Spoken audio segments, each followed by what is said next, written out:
7장 홍수가 땅을 덮다. 그 후에 하나님께서 노아에게 말씀하셨다. 너는 가족들을 다 데리고 배에 들어가거라. 이 세대의 모든 사람 가운데 의로운 사람이라고는 오직 너밖에 없다. 모든 정결한 짐승은 암수 7쌍씩, 모든 부정한 짐승은 암수 1쌍씩, 모든 날짐승은 암수 7쌍씩 배에 태워서 땅 위에 살아남게 하여라. 이제 7일이 지나면 내가 40일 동안 밤낮을 가리지 않고 온 땅에 비를 퍼부을 것이다. 내가 만든 모든 것을 다 쓸어버릴 것이다. 노아는 하나님께서 명령하신 대로 다 행했다. 홍수가 땅을 덮은 것은 노아가 600살 되던 해였다. 노아와 그의 아내와 아들들과 며느리들은 홍수를 피해 배에 들어갔다. 정결한 짐승과 부정한 짐승, 날짐승과 땅 위를 기어다니는 모든 짐승도 하나님께서 노아에게 명령하신 대로 암수 짝을 지어 노아에게로 와서 배에 들어갔다. 7일이 지나자 홍수가 났다. 노아가 600살 되던 해 둘째 달, 그달 17일에 땅속 깊은 샘들이 모두 터지고 하늘의 창들이 모두 열렸다. 40일 동안 밤낮으로 비가 땅 위에 쏟아졌다. 바로 그날 노아는 자기의 세 아들 셈, 함, 야벳과 자기 아내와 며느리들을 데리고 배에 들어갔다. 그들과 함께 온갖 종류의 들짐승과 집짐승, 땅 위를 기어다니는 온갖 짐승과 날아다니는 온갖 짐승도 짝을 지어 노아에게로 와서 배에 들어갔다.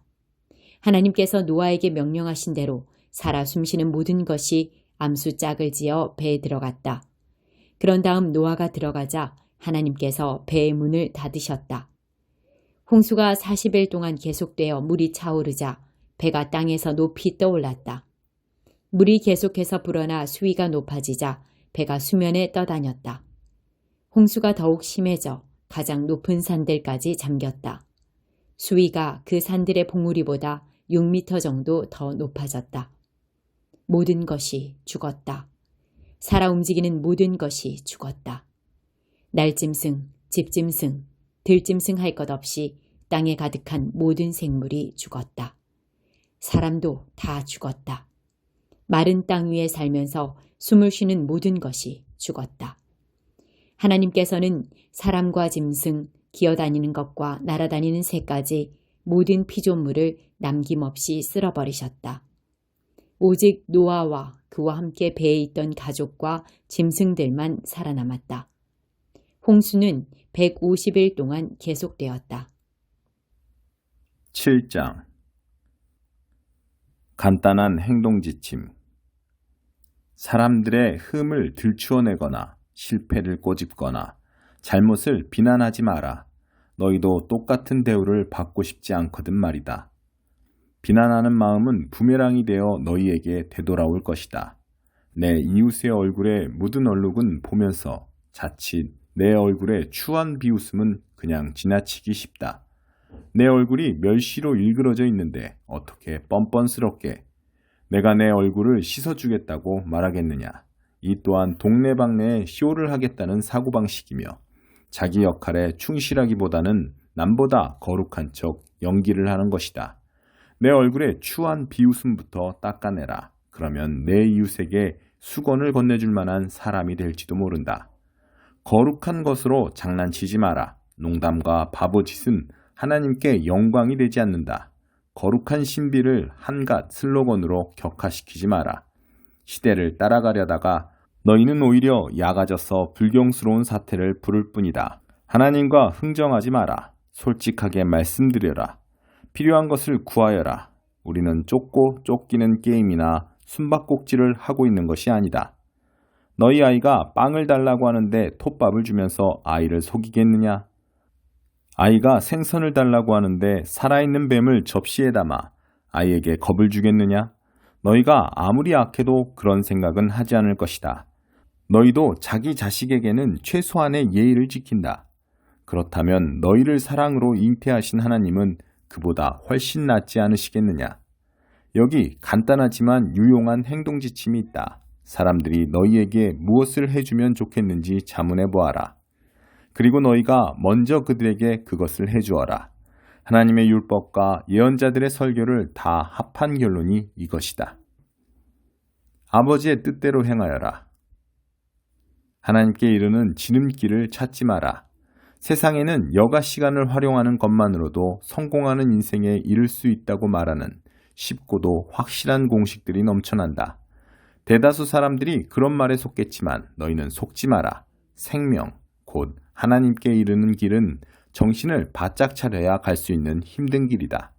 억지로 진실한 표정을 지으며 해프게 웃어대는 거짓 설교자들을 조심하여라. 그들은 이래저래 너희를 벗겨먹으려는 수가 많다. 카리스마에 감동할 것이 아니라 성품을 보아라. 중요한 것은 설교자들의 말이 아니라 그들의 됨됨이다. 참된 지도자는 절대로 너희 감정이나 지갑을 착취하지 않는다. 썩은 사과가 열린 병든 나무는 찍혀서 불살라질 것이다. 암호를 정확히 한다고 해서 예컨대 주님 한다고 해서 너희가 나 있는 곳 어디든지 올 수 있는 것은 아니다. 정말 필요한 것은 진지한 순종이다. 내 아버지의 뜻대로 행하는 것이다. 벌써부터 내 눈에 훤히 보인다. 최후 심판날에 많은 사람들이 거들먹거리며 내게 와서 이렇게 말할 것이다. 주님, 우리는 메시지를 전했고 귀신을 혼내줬으며 하나님이 후원해 주신 우리 사업은 모든 사람들의 입에 오르내렸습니다. 그때 내가 뭐라고 말할지 아느냐? 이미 때는 늦었다. 너희가 한 일이라고는 나를 이용해 유력자가 된 것뿐이다. 너희에게는 나를 감동시키는 구석이 하나도 없다. 여기서 나가거라. 내가 너희에게 하는 이 말은 너희 삶에 덧붙이는 장식이나 너희 생활 수준을 높여주는 리모델링 같은 것이 아니다. 내 말은 주춧돌과 같아서 너희는 내 말 위에 인생을 지어야 한다. 너희가 내 말을 너희 삶으로 실천하면 너희는 든든한 바위 위에 집을 지은 현명한 목수와 같다. 비가 퍼붓고 강물이 넘치고 돌풍이 쳐도 그 집은 끄떡없다. 바위 위에 꼿꼿이 서 있다. 그러나 너희가 내 말을 성경 공부 때만 사용하고 삶으로 실천하지 않으면 너희는 모래사장에 집을 지은 미련한 목수와 같다. 폭풍이 몰아치고 파도가 거세지자 그 집은 맥없이 무너지고 말았다. 예수께서 말씀을 마치시자 무리에게서 박수가 터져나왔다. 그들은 한 번도 이런 가르침을 들어본 적이 없었다. 예수께서 자기가 말한 그대로 살고 있음이 분명했는데 이는 그들의 종교 교사들과는 아주 대조적이었다. 이것이야말로 그들이 여태까지 들어본 것 중 최고의 가르침이었다. 7장. 이 모든 일이 있은 뒤에 에스라가 등장한다. 때는 페르시아 왕 아닥사스다가 다스리던 시절이었다. 에스라는 대제사장 아론의 16대 손이요, 엘르아살의 15대 손이요, 비느하스의 14대 손이요, 아비수아의 13대 손이요, 붓기의 12대 손이요, 우시엘의 11대 손이요, 스라히야의 10대 손이요, 무라요의 9대 손이요, 아사리아의 8대 손이요, 아마리아의 7대 손이요, 아이두베의 6대 손이요, 사독의 5대 손이요, 살룸의 현손이요, 힐기야의 증손이요, 아사랴의 손자요, 스라야의 아들이었다. 에스라가 바빌론에서 돌아왔는데 그는 이스라엘의 하나님께서 주신 모세의 계시에 통달한 학자였다. 하나님의 손이 에스라 위에 머물렀으므로 왕은 그가 요청한 것은 무엇이든 다 주었다. 일부 이스라엘 백성, 곧 제사장과 레위인과 노래하는 사람과 성전 문지기와 성전 일꾼들이 그와 함께 예루살렘으로 왔다. 아닥사스다 왕 7년의 일이었다. 그들이 예루살렘에 도착한 시기는 왕이 다스린 지 7년이 되던 해 5째 달이었다. 에스라는 예정대로 첫째 달 첫째 날에 바빌론을 떠났고 하나님의 은혜로우신 인도에 힘입어 5째 달 첫째 날에 예루살렘에 도착했다. 에스라는 하나님의 계시를 연구하고 거기에 순종하여 살며 이스라엘 사람들에게 그 진리와 규례를 가르치는 일에 헌신했다. 다음은 아닥사스다 왕이 제사장이자 학자이며 이스라엘을 향한 하나님의 진리와 규례의 전문가인 에스라에게 보낸 편지다. 왕 중의 왕 아닥사스다는 하늘의 하나님의 가르침에 밝은 학자이자 제사장인 에스라에게 이른다. 평안을 빌며 칙령을 내린다. 제사장과 레위인들을 포함하여 내 나라에 살고 있는 이스라엘 백성 중에서 예루살렘으로 가기 원하는 사람은 누구나 그대와 함께 가도 좋다. 나와 내 7 보좌관이 그대를 보내니 그대는 그대의 하나님의 가르침에 비추어 유다와 예루살렘의 상황이 어떠한지 조사하여라. 또한 그대에게 권한을 주니 나와 내 보좌관들이 예루살렘에 거하시는 이스라엘의 하나님께 드리는 은과 금을 가져가라. 아울러 백성과 제사장들이 바친 예물과 예루살렘의 하나님 성전을 위해 바빌론 전역에서 넉넉하게 바친 예물들이 있으니 그 은과 금도 모두 가져가라. 그 돈으로 황소, 순양, 어린 양, 곡식 제물과 부어드리는 제물을 사서 예루살렘에 있는 그대의 하나님의 성전 제단에 바쳐라. 남는 은과 금은 그대가 섬기는 하나님의 뜻에 맞게 그대와 그대 형제들이 판단하여 자유롭게 쓰면 된다. 그대에게 준 그릇들은 예루살렘의 하나님께 바쳐 성전 예배에 쓰게 하여라. 그 밖에 무엇이든 하나님의 성전에 필요한 것이 있거든 왕실 금고에서 충당하도록 하여라. 나 아닥사스다 왕은 유프라테스 건너편 땅의 모든 재무관들에게 이미 공식 명령을 내린다. 하늘의 하나님의 가르침에 밝은 학자이자 제사장인 에스라가 무엇을 구하든 최대한으로 주되 은 3.75톤, 밀 22km, 포도주와 올리브기름 각각 2.2kl까지 주도록 하여라. 소금은 제한 없이 주어라. 하늘의 하나님께서 그분의 성전을 위해 요구하시는 것이면 무엇이든 주저없이 바쳐야 한다. 나와 내 자손이 그분의 진노를 초래할 까닭이 무엇이냐? 또한 제사장, 레위인, 노래하는 사람, 성전 문지기, 성전 일꾼, 그 밖에 하나님의 성전과 관계된 일꾼에게는 그 누구도 조공이나 조세나 세금을 부과할 수 없음을 밝힌다. 내가 그대 에스라에게 위임하니 그대 손에 있는 하나님의 지혜를 펼쳐 행정관과 재판관들을 임명하고 그대의 하나님의 가르침대로 사는 유프라테스 건너편 땅의 모든 백성 사이에서 재판을 맡아보게 하여라. 그 가르침을 모르는 사람들은 그대들이 가르쳐라. 누구든지 그대의 하나님의 가르침과 왕의 명령에 순종하지 않는 자는 즉시 재판하여 사형, 유배, 벌금, 투옥 등으로 엄히 다스려라. 왕에게 예루살렘에 있는 하나님의 성전을 영화롭게 할 마음을 주신 하나님, 우리 조상의 하나님을 찬양하여라. 그분은 왕과 모든 보좌관과 영향력 있는 관리들이 진정 나를 좋아하고 지원하게 만드셨다.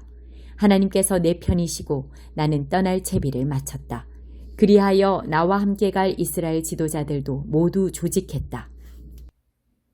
7장 성령 충만한 스데반. 그때 대제사장이 말했다. 내 자신을 변호할 말이 있느냐? 스데반이 대답했다. 친구 여러분, 아버지와 형제 여러분, 우리 조상 아브라함이 하란으로 이주하기 전 아직 메소포타미아에 있을 때 영광의 하나님이 그에게 나타나서 말씀하셨습니다. 내 고향과 가족을 떠나 내가 내게 보여줄 땅으로 가거라. 그래서 아브라함은 갈대아 사람들의 땅을 떠나 하란으로 옮겨갔습니다. 아버지가 죽은 뒤에 그는 지금 여러분이 살고 있는 이 땅으로 이주해 왔습니다. 그러나 하나님께서는 그에게 아무것도 발붙일 곳조차 주지 않으셨습니다. 그때 아브라함에게는 아들이 없었습니다. 그런데도 하나님은 후에 이 땅을 그와 그의 아들에게 주시겠다고 약속하셨습니다. 하나님은 그의 후손이 낯선 땅으로 이주하여 거기서 400년 동안 종이 되어 가혹한 대우를 받을 것을 그에게 알려주셨습니다. 그러나 하나님께서는 내가 개입해서 너희를 종으로 삼은 자들을 처리하고 내 백성을 이끌어내어 이곳에서 나를 예배하게 할 것이다 하고 말씀하셨습니다. 그 후에 하나님은 아브라함과 언약을 맺으시고 할례로 그의 몸에 표를 남기셨습니다. 아브라함은 아들 이삭을 낳고 여드레 만에 그 몸에 할례의 표를 남겼습니다. 이삭이 야곱의 아버지가 되고 야곱이 12조상들의 아버지가 되는 동안에 그들은 저마다 언약의 표를 충실히 전했습니다. 그러나 그 조상들은 시기심에 불타서 요셉을 이집트의 노예로 보내버렸습니다. 그럼에도 불구하고 하나님이 그와 함께 하셔서 그를 모든 환난에서 구하셨을 뿐 아니라 그를 이집트 왕 바로의 눈에 띄게 하셨습니다. 바로는 요셉에게 크게 감동받아서 개인적 사물을 비롯해 온 나라 일을 그에게 맡겼습니다. 그 후에 이집트에서부터 가나안까지 전 지역에 기근이 들어 사람들의 고생이 말이 아니었습니다. 배고픈 우리 조상들은 양식을 얻고자 모든 곳을 샅샅이 뒤졌으나 아무것도 찾을 수 없었습니다. 야곱이 이집트에 양식이 있다는 말을 듣고는 우리 조상들을 보내어 알아보게 했습니다. 소문이 사실임을 확인한 뒤에 그들은 양식을 구하려고 이집트로 다시 갔습니다. 그 방문 때 요셉은 형들에게 자신의 정체를 밝히고 야곱 일가를 바로에게 소개했습니다. 이어서 요셉은 아버지 야곱과 75명이나 되는 일가족을 모두 데려오게 했습니다. 이렇게 해서 야곱 일가가 이집트로 가게 된 것입니다. 야곱이 죽고 그 후에 우리 조상들도 죽었습니다. 그들은 세겜으로 옮겨져 전에 아브라함이 하몰의 자손에게 충분한 값을 치르고 산 무덤에 묻혔습니다. 하나님께서 아브라함에게 구원을 약속하신 400년이 다 되어갈 무렵 이집트에 있던 우리 백성의 수가 크게 늘어났습니다. 이제 요셉에 대해 들어보지 못한 왕이 이집트를 다스리고 있었습니다. 그는 우리 민족을 무자비하게 착취했습니다. 갓난아기들을 강제로 버리게 해서 비바람 속에 비참하게 죽게 했습니다. 바로 그러한 때에 모세가 태어났습니다. 그는 무척 준수한 아기였습니다. 부모가 3달 동안 그 아기를 집안에 숨겼으나 더 이상 숨길 수 없게 되자 그를 밖에 내놓았습니다. 그러자 바로의 딸이 그를 구해내어 자기 아들로 삼아 길렀습니다. 모세는 이집트 최고 학교에서 교육을 받았습니다. 그는 사상이나 체력이 모두 대단했습니다. 40살이 되자 모세는 자기 동족 히브리 사람들이 어떻게 지내는지 알고 싶어 그들의 형편을 살피러 나갔습니다. 그는 이집트 사람이 히브리 사람 하나를 괴롭히는 것을 보고는 끼어들어서 그 이집트 사람을 때려 눕히고 싸움에서 진 형제의 원수를 갚았습니다. 그는 히브리 형제들이 자기가 그들 편인 것을 기뻐할 줄 알았습니다. 나아가 자신을 그들을 구해줄 하나님의 도구로 여길 줄 알았습니다. 그러나 그들은 그렇게 생각하지 않았습니다.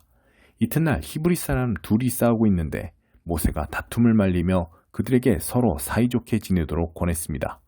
그들은 형제 사이인데 왜 서로 치고 싸우는 것이오? 싸움을 시작한 사람이 말했습니다. 누가 당신을 우리 책임자로 세웠소? 어제 이집트 사람을 죽인 것처럼 나도 죽일 셈이요? 모세는 그 말을 듣고 소문이 퍼진 것을 알고는 죽을 힘을 다해 도망하여 미디안 땅에서 나그네로 살았습니다. 나그네로 살면서 그는 2 아들을 낳았습니다. 40년 후 시내산 광야에서 불타는 떨기나무 불꽃으로 가장한 천사가 그에게 나타났습니다. 모세는 자기 눈을 믿을 수 없어 자세히 보려고 다가갔습니다. 그때 그는 하나님의 음성을 들었습니다. 나는 내 조상 아브라함과 이삭과 야곱의 하나님이다. 소스라치게 놀란 모세는 눈을 감고 고개를 돌렸습니다. 하나님께서 말씀하셨습니다. 무릎 꿇고 기도하여라. 내가 있는 곳은 거룩한 곳, 거룩한 땅이다. 내가 이집트에 있는 내 백성의 괴로움을 보았다. 내가 그들의 신음소리를 들었다. 내가 그들을 도우려고 왔다. 그러니 너는 준비하여라. 내가 너를 이집트로 다시 보내겠다. 이 모세는 전에 사람들로부터 누가 당신을 우리 책임자로 세웠소? 라는 말을 듣고 거부당했던 사람입니다. 이 모세는 불타는 떨기나무 속에서 천사를 통해 불꽃을 발하시던 하나님께서 지도자와 구원자로 다시 보내신 사람입니다. 모세는 노예 생활에서 백성을 이끌어냈습니다. 그는 40년 동안 이집트 전역과 홍해와 광야에서 하나님의 표적과 이적을 베풀고 행했습니다. 이 모세는 백성에게 하나님께서 너희 후손 중에서 나와 같은 예언자 하나를 일으켜 세우실 것이다 라고 말한 사람입니다. 이 모세는 시내산에서 말하던 천사와 광야에 모인 여러분의 조상들 사이에 서서 그가 받은 생명의 말씀을 가져다가 우리에게 전해준 사람입니다. 그런데 우리 조상들은 그 말씀이 자신과 무관하다고 생각했습니다. 그들은 이집트의 옛 생활 방식을 갈망하며 아론에게 불평했습니다. 우리가 보고 따를 수 있는 신을 만들어 주시오. 우리를 인적조차 없는 이곳으로 끌어낸 모세가 어찌 되었는지 누가 알겠소? 그때 그들은 송아지 우상을 만들고 그 앞에 희생제물을 바치며 자기들이 대단한 종교 프로그램을 만들어낸 것처럼 자축했습니다. 하나님은 조금도 기뻐하지 않으셨습니다. 그래서 그들이 자기 방식대로 하게 내버려 두셨습니다. 새롭게 등장하는 모든 신에게 다 예배하게 두고 그 결과를 지고 살도록 내버려 두셨습니다. 예언자 아모스는 그 결과를 이렇게 묘사하였습니다. 오 이스라엘, 너희가 40년 광야 시절 동안 내게 짐승과 곡식 제물을 가져온 적이 있더냐? 전혀 없었다. 너희는 전쟁의 신, 음란의 여신에게 산당을 지어주느라 힘을 다해 그들을 예배하느라 너무 바빴다. 그래서 내가 너희를 바빌론의 포로로 보낸 것이다. 그 기간 동안 우리 조상들에게는 참된 예배를 드릴 장막 성소가 있었습니다. 그 장막은 모세가 하나님께서 알려주신 설계대로 만든 것이었습니다. 하나님이 그 땅에서 이방인들을 쫓아내실 때 그들은 장막을 가지고 여호수아를 따라갔고 그 장막은 다윗의 때까지도 있었습니다. 다윗은 하나님께 영구적인 예배 장소를 구했고 결국 솔로몬이 그것을 지었습니다. 그러나 지극히 높으신 하나님께서 목수와 석공이 만든 건물에 사신다는 뜻은 아닙니다. 예언자 이사야가 그것을 잘 기록했습니다. 하나님께서 말씀하신다. 하늘은 내 보좌이고 땅은 내 발을 쉬는 곳이다. 그러니 너희가 내게 무슨 집을 지어주겠느냐? 내가 물러나 쉴 만한 곳이 어디 있느냐? 내 쉴 곳은 이미 지어져 있다. 내가 그곳을 지었다. 그런데 여러분은 계속해서 웬 고집입니까? 여러분의 마음은 딱딱하게 굳어 있고 여러분의 귀는 꽉 막혀 있습니다. 성령을 고의로 무시하니 여러분은 여러분의 조상들과 다를 바 없습니다. 예언자들 가운데 그 같은 대우를 받지 않은 사람이 일찍이 있었습니까? 여러분의 조상들은 의로우신 이가 오실 것을 말하는 사람은 누구든지 죽였습니다. 이제 여러분이 가문의 전통을 잇고 있으니 여러분은 모두 배반자이며 살인자입니다. 천사들이 선물 포장까지 해서 하나님의 율법을 전해주었건만 여러분은 그것을 함부로 써버렸습니다.